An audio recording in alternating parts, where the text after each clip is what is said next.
Salut à tous, c'est Steven et aujourd'hui dans cette vidéo je vais vous présenter toutes les nouveautés d'iOS 10 et même vous en faire une démonstration parce que je l'ai installé sur mon iPhone et puis je vais pouvoir vous montrer qu'est-ce que ça donne réellement à l'utilisation, tous les petits changements qu'on a à droite à gauche, quelles sont vraiment les grosses nouveautés d'iOS 10 puisqu'il y a quand même pas mal de changements, vous allez le voir, c'est vraiment une version importante celle-ci. Donc avant de commencer je vous rappelle quand même que c'est une version bêta que j'ai actuellement, ce sera pas à 100% exactement la même que celle qui sortira pour le grand public en septembre, mais bon 99% des choses qu'on a aujourd'hui, on les retrouvera dans la version finale. D'ici là, Apple rajoutera peut-être un ou deux petits trucs, quelques petits détails, mais globalement, tout ce que je vous montre ici, vous l'aurez vous en septembre dans la version finale.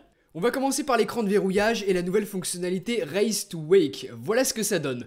Donc vous l'avez vu, lorsque je prends mon iPhone, je n'ai pas besoin d'appuyer sur le bouton de déverrouillage pour que l'écran s'allume, je vous remontre. J'ai juste à le soulever et hop. Donc par exemple, vous recevez une notification, vous soulevez l'iPhone, la notification apparaît, vous n'avez pas besoin d'appuyer sur un bouton, donc ça peut être plutôt pratique. D'ailleurs, vous voyez le nouveau style des notifications d'iOS 10. Donc ensuite, toujours sur l'écran de verrouillage, sous iOS 10, on n'a plus le raccourci pour l'appareil photo en bas à droite qu'on avait en glissant vers le haut. Donc je sais pas si vous vous souvenez, sous iOS 9 ça ressemble à ça, vous avez le petit appareil photo ici, vous glissez vers le haut, vous avez le raccourci rapide. Et sous iOS 10 ce sera différent, donc plus de possibilité de glisser vers le haut, on n'a plus le logo appareil photo, maintenant il faut glisser vers la gauche, hop, vous voyez que j'ai l'appareil photo, un grand coup, on glisse et on a accès. Donc en glissant vers la gauche, raccourci d'appareil photo, mais si on glisse vers la droite, regardez ce qu'on a, vous voyez ce qui apparaît? On glisse et on a accès à ces widgets. Donc ça c'est vraiment tout nouveau, en plus on a une jolie petite animation avec l'heure qui reste sur le dessus. Et là vous avez tous les widgets. En premier j'ai un widget météo, j'ai mon calendrier, j'ai aussi mes suggestions d'applications basées sur Siri, qu'on peut comme ça étendre. J'ai aussi les news, donc voilà plein d'infos basées sur l'actualité. Ensuite j'ai mon widget pour Maps mais qui n'est pas en service. Et enfin mes états de batterie. Donc voilà, plein de petits widgets bien pratiques auxquels on a accès ici, et bien évidemment on peut choisir ce que l'on affiche. Donc pour ça, tout en bas, on a un bouton modifier. Donc si vous avez un code, vous l'entrez, ou alors vous utilisez Touch ID, et ensuite, voilà. On a ce menu de personnalisation ici, donc je peux par exemple enlever le widget Maps, changer l'ordre des widgets, mettre les batteries en premier, et juste en dessous, on a tous ceux qui ne sont pas utilisés, mais qu'on va pouvoir rajouter si on le souhaite. Donc par exemple, j'ajoute le widget de l'activité de l'Apple Watch. Donc maintenant, voilà comment se présentent mes widgets, j'ai mes batteries en premier, si je descends tout en bas, je vais retrouver l'activité de l'Apple Watch, et comme on accède à tous ces widgets en glissant vers la gauche depuis l'écran verrouillé, ça remet en cause la méthode de déverrouillage, vous voyez c'est marqué. Maintenant il faut appuyer sur le bouton d'accueil, et pour les anciens appareils qui ne sont pas équipés de Touch ID, bien sûr c'est la même chose. Les notifications sur l'écran verrouillé, voilà à quoi elles ressemblent, Apple les a changées par rapport à iOS 9, c'est beaucoup plus rond, vous pouvez glisser vers la gauche pour les effacer ou même faire un geste 3D Touch pour répondre rapidement si vous voulez. Et d'ailleurs 3D Touch il vous permet sur les applications d'accéder aux widgets que l'on a vu tout à l'heure, vous le voyez ici par exemple la météo. Donc vous allez pouvoir faire ça sur pas mal d'applications, je vous donne un autre exemple avec le calendrier, vous voyez ce que j'ai ici, un aperçu de ce qui va suivre et la possibilité de créer un nouvel événement. Sur l'application activité, j'ai l'activité de mon Apple Watch, donc facilement sans ouvrir l'application, et encore sur le téléphone, voilà un autre exemple de ce que permettent les widgets. Donc voilà comment ça fonctionne, et en plus de ça, Apple a redesigné le centre de contrôle, voilà à quoi il ressemble. Donc vous voyez que les boutons actifs sont bleus, certains seront orange, comme par exemple le mode avion, donc c'est pour matcher un petit peu avec ce qui a été fait sur l'Apple Watch. C'est plutôt pas mal. Mais ce qui change surtout, c'est la possibilité de faire du 3D Touch sur les raccourcis du bas, par exemple sur la lampe, pour avoir l'intensité faible, l'intensité moyenne ou alors l'intensité forte. Donc c'est plutôt sympa ça aussi. Sur le chrono, on aura les possibilités de lancement de certains minuteurs, ici le dernier résultat de calcul, et enfin ici les raccourcis pour les différents modes de photo et de vidéo. C'est exactement les mêmes qu'on retrouve ici sur l'application sur l'écran d'accueil. Donc ça c'était pour la première page, parce que si on glisse vers la gauche, voilà ce qui apparaît, une seconde page sur laquelle on retrouve les contrôles musicaux. Donc Apple a fait la distinction entre les deux pages, pourquoi pas, mais intéressons-nous maintenant au centre des notifications. Voilà à quoi il ressemble sous iOS 10, donc toujours avec ces bulles de notification plutôt rondes. J'aurais trouvé sympa qu'ils fassent une distinction de couleur en fonction des différentes notifications, par exemple la bannière pour les mails soit bleue, ça aurait pu être plutôt pas mal, puisque là vous le voyez, donc j'ai une notification de mail, de SMS et un snap de ta mère. Et ouais. Donc dans ce centre des notifications, vous pouvez aussi faire des gestes 3D Touch sur les notifications pour par exemple répondre rapidement à un message, marquer un mail comme lu ou alors marquer un événement de rappel comme fait. Donc là on le descendait sur l'écran d'accueil, mais si on le descend dans une application, on a donc les notifications, mais on a aussi nos widgets ici. Donc deux pages, encore une fois, Apple a fait la distinction entre les deux. Enfin, ces notifications, vous pouvez les masquer d'un geste de glissement vers la gauche ou alors appuyer sur la petite croix ici en faisant un geste 3D Touch, donc en appuyant fermement et là vous avez la possibilité de tout supprimer. J'appuie dessus et hop, plus rien. Donc ça c'est pratique. Je suis content que ce soit là, mais c'est quand même dommage d'avoir attendu jusqu'à iOS 10 pour l'avoir. Maintenant on va parler des messages. Donc lorsque vous recevez une bannière, vous pouvez faire un geste 3D Touch pour afficher ceci. Donc vous avez un historique de la conversation sur le dessus et juste en dessous la possibilité d'envoyer une réponse rapide comme ça. Le but c'est d'être très peu interrompu par les messages, on envoie rapidement notre réponse, c'est fait et on n'a pas du tout eu besoin d'ouvrir l'application message pour le faire. Ce sera surtout utile dans les applications, vous êtes en train de regarder une vidéo, de lire un article, vous avez une bannière de notification qui apparaît, vous faites un geste 3D Touch dessus, vous envoyez votre réponse, vous quittez et hop, vous êtes toujours dans votre application, vous pouvez continuer de faire ce que vous faisiez. Donc passons maintenant à l'application message en elle-même. Nouveau bouton ici, et si vous appuyez dessus, vous révélez 3 options. L'appareil photo nous permet d'envoyer rapidement une photo ou une vidéo et même de la prendre comme ça si on veut, ou alors d'aller la choisir dans la photothèque, ou même d'ouvrir l'appareil photo en grand, ou alors de choisir parmi les photos récentes, vous les avez juste ici. Ensuite on a le cœur qui va vous permettre d'envoyer un dessin sous forme de pièce jointe. Donc vous avez les petits contrôles qui vous permettent de choisir la couleur et ensuite vous dessinez ce que vous voulez.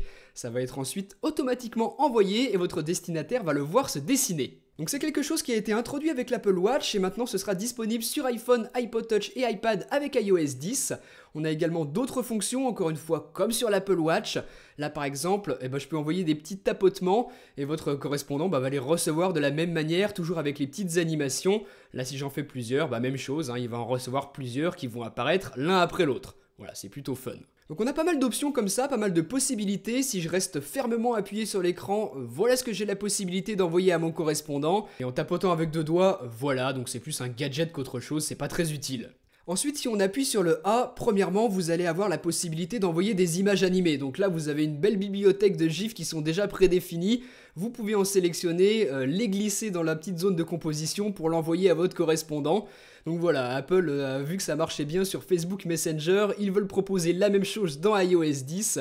Si on retourne là-dessus, vous voyez que vous avez la possibilité de faire une recherche ou alors en prendre un parmi tous ceux qui sont dispo. Ici, en glissant sur la droite, vous avez d'autres images, un petit peu comme les stickers, encore une fois sur Facebook Messenger. Et ici, vous pourrez par exemple partager la musique d'Apple Music. Ensuite, autre possibilité, lorsque vous allez taper un texte, la suggestion automatique de mots va pouvoir en remplacer certains par des emojis. Vous voyez ici la voiture. Donc vous tapotez dessus, ça remplace le mot par l'emoji, et ensuite vous pouvez envoyer votre message. Donc ça fonctionnera pour le remplacement de n'importe quel mot qui a une correspondance avec un emoji qui est disponible nativement sur l'iPhone. Par exemple, heureux, et si je le change, regardez, vous voyez qu'il s'affiche en gros cette fois-ci, parce qu'il n'y a pas de texte avec, il y a seulement l'emoji. Je peux faire la même chose avec un ballon de foot, et encore une dernière fois avec la France. Donc voilà, si les emojis sont envoyés tout seuls, sans texte, ils s'afficheront plus gros que d'habitude. C'est encore une des fonctionnalités gadget d'iOS 10. Décidément, Apple aime bien les emojis, puisque si vous avez un texte comme celui-ci, que vous appuyez sur le bouton emoji, il va repérer automatiquement tous les mots qui sont transformables en emoji pour lesquels il y a une correspondance. Ils s'afficheront en orange et vous avez juste à appuyer dessus pour les remplacer, regardez. Hop. Donc on peut tous les remplacer si on veut ou alors seulement quelques-uns et pour certains il y aura plusieurs choix comme par exemple ici pour le soleil puisqu'il y a plusieurs emojis associés. Donc voilà, encore une fois, c'est pas une nouveauté très intéressante, mais Apple a vraiment insisté là-dessus, à croire qu'ils veulent vraiment viser les jeunes avec ce nouveau système d'exploitation et vraiment se rapprocher de ce qui cartonne sur Facebook. Donc au final, voilà ce que ça donne comme message, il faut quand même faire attention à pas en abuser pour que ça reste lisible. Autre nouveauté, lorsqu'on a fini d'écrire un message et que l'on reste appuyé ici, on a 4 options d'animation pour ce message. On a par exemple l'écriture invisible sur laquelle il faudra passer le doigt pour révéler le message. On a ensuite le message tout petit qui grossit ensuite jusqu'à sa taille normale, celui-ci qui vibre, et enfin le dernier qui arrive avec un impact. Donc voilà, on en a 4, c'est pas impossible qu'il y en ait d'autres au fur et à mesure des mises à jour d'iOS, mais pour l'instant, on a que cela. Voilà ce que ça donne quand on l'envoie. Si votre correspondant a lui aussi iOS 10, il reçoit le message de la même manière. Donc voilà comment ça marche. Et je vais vous montrer un autre exemple avec une photo. Donc je reste fermement appuyé sur le bouton d'envoi, je sélectionne un effet, l'invisibilité, je l'envoie. Donc là vous voyez que le message est masqué, il y a un petit effet de paillette par-dessus. Et votre correspondant a la même chose et il doit passer son doigt par-dessus pour révéler soit la photo, soit le message. Donc voilà comment ça marche, un petit effet plutôt sympa. Donc vous voyez que ça marche aussi bien avec des images qu'avec du texte. Je vais vous donner un dernier exemple, on va utiliser le dernier qui est l'impact, qui avait l'air plutôt sympa. Voilà, hop, je l'envoie, c'est parti. Si la personne de l'autre côté a aussi iOS 10, elle recevra la même animation avec l'impact, paf, comme ça qui arrive sur l'écran. Voilà. Donc ça c'était pour les effets sur le texte en lui-même, mais on a aussi des effets sur le fond. Donc dans le même menu, vous avez l'option écran, et là vous allez avoir 5 effets. Par exemple les ballons qui remontent, si vous envoyez un message plutôt festif. Ensuite, on a les petits confettis qui tombent sur le haut de l'écran vers le bas. Enfin, on a celui-ci, un petit peu effet discothèque. Le feu d'artifice, le voilà. Et enfin, le dernier qui fait une sorte d'étoile filante. Donc vous pouvez sélectionner l'un des 5 effets, c'est comme vous préférez. Là encore une fois, je trouve que ça a un intérêt plutôt limité. Je pense qu'encore une fois, c'est plutôt destiné aux jeunes et qu'on va peut-être finalement s'en lasser assez vite de ces effets. Mais en tout cas, votre correspondant de son côté reçoit encore une fois exactement la même chose. Là, vous voyez que j'ai les confettis qui tombent. Donc même si on en a déjà pas mal, ce ne sont pas les seules nouveautés des messages dans iOS 10. Lorsque vous recevez un lien, regardez comment ça s'affiche. Vous avez la petite image d'aperçu juste au-dessus. Donc ça, c'est plutôt sympa. Là, c'est vraiment utile. Sinon, vous pouvez rester longuement appuyé sur un message pour le marquer avec un cœur, un pouce en l'air, en bas, des AA, des points d'interrogation ou d'exclamation. Voilà, ça s'affichera comme ça dans le coin. Ça n'a pas trop d'intérêt, mais ce qui est bien par contre, c'est qu'en passant en mode paysage, voilà ce qu'il est possible de faire. Donc vous pouvez faire des petites écritures avec des styles calligraphiques vraiment sympas, ou alors envoyer des petits effets qui sont déjà prédéfinis, vous les voyez sur le bas.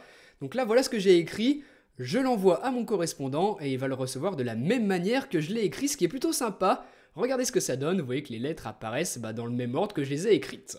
Ensuite, si comme moi vous avez fait un dossier dans lequel vous avez mis toutes les applications natives préinstallées par Apple et qu'on ne peut pas enlever et qui ne servent absolument à rien, vous serez content d'apprendre qu'avec iOS 10, on peut les enlever. Restez longuement appuyé dessus et vous voyez que vous avez la petite croix dans le coin pour certaines d'entre elles. Donc je peux par exemple supprimer, je sais pas, la boussole par exemple, ça sert à rien ce truc. Donc voilà, c'est plutôt pas mal, ça vous fera gagner déjà un petit peu d'espace sur le stockage de votre appareil, pas énormément, et c'est plutôt utile pour virer tout ça si vous voulez pas les mettre dans un dossier. Vous pouvez en enlever plein comme ça, je vais en enlever une dernière, allez hop, FaceTime. Et sachant qu'une fois enlevé, si un jour vous vous rendez compte que vous en avez quand même l'utilité, il vous suffit de retourner sur l'App Store, de chercher l'application et de la réinstaller sur votre appareil. C'est super rapide, ça prend quelques secondes. Sinon, parmi les applications qui gagnent des nouveautés, on a l'application Notes avec l'apparition de ce bouton ici en haut qui va vous permettre de partager des notes. Donc vous allez pouvoir faire intervenir plusieurs personnes sur une même note pour qu'ils la modifient. C'est un petit peu le même principe de fonctionnement que Google Doc. Et sinon, on a l'application Horloge qui change pas mal avec l'apparition de ce 5e onglet ici et qui va vous permettre de définir l'heure à laquelle vous vous levez, l'heure à laquelle vous vous couchez, pour régler un petit peu vos cycles de sommeil et surtout avoir un monitoring là-dessus.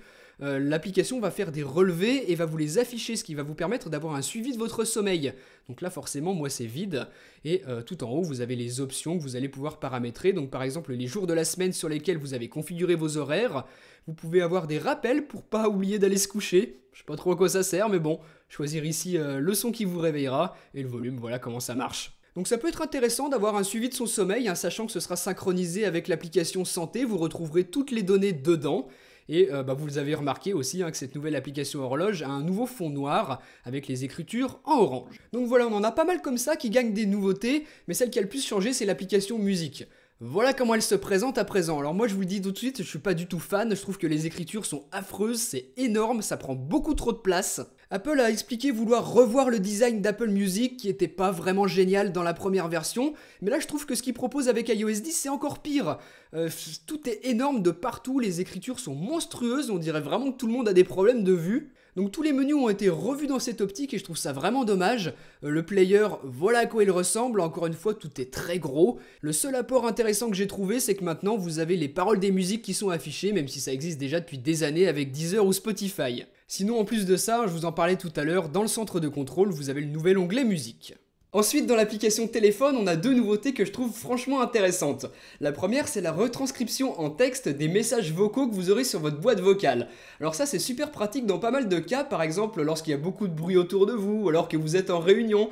Si vous n'avez pas la possibilité de porter le téléphone à l'oreille pour écouter vos messages vocaux, et là vous avez le texte directement sur l'écran de l'iPhone qui vous affiche ce que vous avez comme message vocal, et ça peut être super pratique. Ensuite, on a un autre truc que je trouve génial, ça c'est si vous recevez un coup de fil d'un numéro qui est déjà dans la base de données d'un des partenaires, comme par exemple Blocktel en France, ça vous affichera sur votre iPhone le numéro qui vous appelle et juste en dessous ça vous marquera possibilité de spam. Donc voilà, si c'est un numéro qui a déjà été répertorié comme faisant du démarchage téléphonique, ça vous l'affichera sur l'écran de votre iPhone.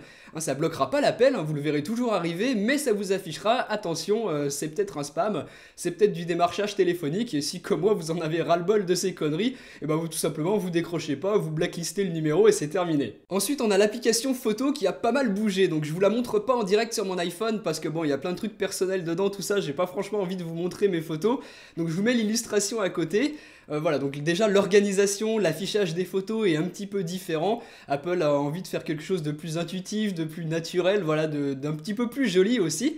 Et c'est plutôt pas mal, et en plus de ça, il s'inspire vraiment de Google Photos en proposant à la fois une détection des visages, des objets, des animaux, et il regroupe même sur une cartographie un petit peu les photos que vous avez fait dans certains lieux de la France, du monde, voilà, bref, vous voyez à côté comment ça s'affiche. Donc ça peut être plutôt sympa, hein. Si vous voyagez beaucoup, vous avez une jolie carte du monde ou de la France ou de votre région ou de votre ville si vous bougez pas, et vous avez les photos, tiens à tel endroit j'ai pris telle photo, donc ça c'est plutôt cool. Et enfin, dernière fonction que propose la nouvelle application photo d'iOS 10, c'est de créer automatiquement des mini-movies avec vos événements photos que vous avez pris à peu près au même moment. Donc par exemple, si vous partez aux vacances au ski, que vous avez fait plein de photos, vous verrez directement dans l'application photo d'iOS 10 qu'Apple vous proposera de composer automatiquement un petit film avec une musique en fond et qui regroupe de manière un petit peu aléatoire certaines de vos photos que vous avez fait au ski, rajoute par-dessus des vidéos que vous auriez filmées à ce moment-là, et ça vous fait une petite composition toute faite, toute automatique.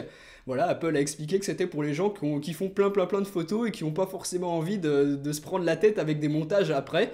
Voilà, là c'est automatique, bon c'est pas exceptionnel, mais c'est toujours cool d'avoir ça. Ensuite, avec iOS 10, Apple a vraiment proposé une volonté de s'ouvrir de plus en plus, et notamment avec Siri, leur assistant vocal. Donc les développeurs auront accès à une API qui leur permettra d'utiliser Siri dans leurs propres applications. Donc on pourra avoir plein d'interactions de ce type qui n'étaient pas disponibles avant, qui étaient surtout réservées aux applications natives. Mais là par exemple, vous pourrez dire à Siri, tiens, envoie un message à tel contact avec WhatsApp, ça marchera. On pourra lui dire, réserve-moi une course avec Uber, ça fonctionnera aussi. Et en plus de ça, dans les applications natives, comme par exemple l'application message, Siri devient de plus en plus intelligent, les suggestions de mots sont de plus en plus précises. Vous aurez par exemple, lorsqu'on vous demande tiens, quelle est l'adresse mail de un tel, tac, on vous la suggère directement, vous avez plus besoin d'aller la chercher, donc ça c'est vachement pratique. Et puis le fameux t'es où, là voilà, on vous proposera d'envoyer directement votre position géographique. Donc voilà, c'est un gain de temps et c'est vraiment appréciable d'avoir ça dans iOS 10. Donc voilà, je vous le disais, avec iOS 10, il y a vraiment une volonté de la part d'Apple de s'ouvrir un maximum. Et puis ça, on le voit aussi avec la nouvelle application Plan qui a été pas mal changée, elle est encore améliorée. Elle se rapproche vraiment de ce que propose Google Maps avec par exemple la gestion du trafic. Et puis là, avec iOS 10, Apple a rajouté d'autres choses à l'intérieur, justement avec cette ouverture aux développeurs. Ils vont pouvoir ajouter leurs propres applications, les intégrer directement dans Plan. Et ce qui va nous permettre, par exemple, lorsqu'on veut un itinéraire, au lieu qu'on nous propose, comme d'habitude, l'itinéraire en voiture, à pied, en bus, en transport en commun, là on vous proposera par exemple, tiens, tu veux aller ici, je te propose comment y aller avec Uber. Donc voilà, ça peut être vachement pratique ça aussi. Sinon, autre exemple, vous recherchez un restaurant qui se trouve autour de vous avec l'application Plan, vous en trouvez un qui vous plaît, et si le développeur de l'application de ce restaurant ou de cette chaîne de restaurants, d'hôtels ou je ne sais quoi, l'a intégré dans Plan, vous pourrez faire directement votre réservation dans l'application en même temps que vous cherchez un petit peu ce qui se trouve autour de vous. Donc voilà, c'est vraiment l'idée, c'est de tout rassembler dans l'application Plan pour vous éviter au maximum d'aller chercher des infos à droite à gauche. Le but c'est que tout soit là. Ensuite, dans iOS 10, Apple propose une nouvelle application qui s'appelle Home. Donc je l'ai sur mon iPhone, mais je vous ai pas montré son fonctionnement tout simplement parce que j'ai pas le contenu qui va avec. Je vous explique. Donc je vous mets les illustrations à côté, et voilà, en fait c'est une application qui va vous permettre de regrouper vos accessoires intelligents connectés à votre maison, donc comme par exemple les ampoules intelligentes, la gestion d'ouverture de votre porte de garage ou de vos volets, voilà, tous ces objets intelligents que l'on a dans nos maisons, voilà, ça se démocratise de plus en plus, on le sait. Et là on aura tout dans cette application Home, on pourra dire tiens à telle heure j'ouvre mes volets, à telle heure le soir j'éteins toutes mes lumières, voilà, tout sera centralisé là-dedans. Donc voilà, forcément faut être un peu riche pour avoir tout ça, bon c'est aussi pour ça que j'ai pas pu vous faire une démonstration, mais voilà, c'est super cool et je pense que dans le futur ça aussi ça pourrait être vraiment sympa quand ces accessoires seront plus abordables pour les gens comme nous et qu'on pourra en bénéficier, qu'on aura un petit peu équipé notre maison. Donc voilà, là encore c'est une super idée, et si vous avez déjà des accessoires compatibles HomeKit, et bah vous les configurez, vous les ajoutez dans l'application Home et puis après bah vous contrôlez tout à partir de là, c'est super pratique. Donc voilà tout ce qui change avec iOS 10, voilà toutes les nouveautés qui ont été apportées. Bien évidemment bah c'est les plus grosses que je vous ai présentées ici. Après il y a plein de petits changements au niveau de l'interface, au niveau de certains petits détails à droite à gauche qui changent évidemment. Mais bon ça on s'en fiche un peu, c'est pas les choses qui vont changer notre quotidien. Par contre bah, ce que je vous ai montré ici c'est vraiment les gros changements et c'est ce qui fera le futur d'iOS. Donc bah en tout cas j'espère que ça vous aura plu. Dans les commentaires juste en dessous n'hésitez pas à me dire bah vous quelle est la nouveauté d'iOS 10 que vous avez préférée. Et puis bah nous on se retrouve très bientôt pour une prochaine. Allez salut!